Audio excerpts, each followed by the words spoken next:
Another shed tear down, this time in Marietta, Georgia. And the moment we pulled up, I already knew this one was going to be a long day. So before we could even begin to start tearing the shed down, we had to make room just to work. Small trees had grown up around it over the years, so first thing we did was grab the chainsaw and start clearing space. And then you take a step inside the shed whose door was already missing, and you got bags of concrete, old cabinets, paint cans, carpet, shelves, paneling, basically a bunch of junk just scattered all over the floor. We started loading the concrete onto the cart, and of course it falls right off. Wet ground, uneven dirt, mud everywhere. I knew right then, yeah, this is going to be one of those days. Outside the shed wasn't any better. Mattresses, random junk, more debris, and everything had to go. So the first step was clearing everything out the shed. It's a lot safer tearing something down when you're not tripping over stuff. Well, that was the plan anyway, because even with this space cleared, we were still tripping over things the whole time.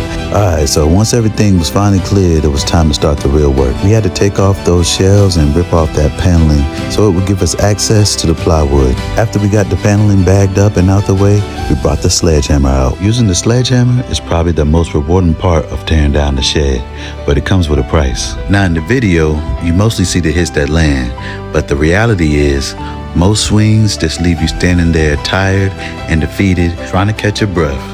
Just like how you see me doing right here in this clip. So we just take turns, swing after swing until it gives. And at this point, a mouse literally jumped over my head.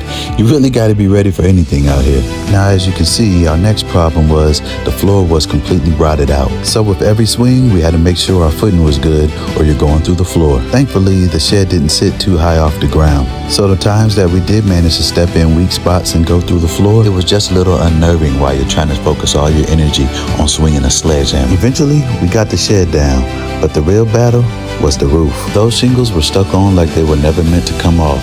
So we grabbed shovels and started peeling them off piece by piece. Then came the chainsaw. We cut everything into manageable sections, loaded them onto the cart, and hauled them to the truck. At this point, we had already been out there for a few hours, and just by looking around, I could tell we still had a few more hours left to go. We knew it was going to take more than one trip to get everything out of there, so we decided to go ahead and load up all the big pieces and then come back for the rest. Now, this Echo chainsaw that I use usually works pretty good, but on this day, it just wasn't acting right. It kept jamming up on me and the chain kept coming off. So I bought out the electric chainsaw. When you're doing a job like this, you always got to have a backup plan. And once you get your backup plan, you need a backup plan for your backup plan. Now, the customer did tell me that I could drive on the grass so we could get closer to it, but you just never know what's underground, so I don't like to take those risks. Especially if there's a septic tank, you definitely don't want to damage that. That could be a very expensive repair. So if you're a homeowner and you're on a septic tank and you have a contractor working at your property, you don't know where it's at, I would advise against letting them drive on your grass. Eventually we got the truck filled up, but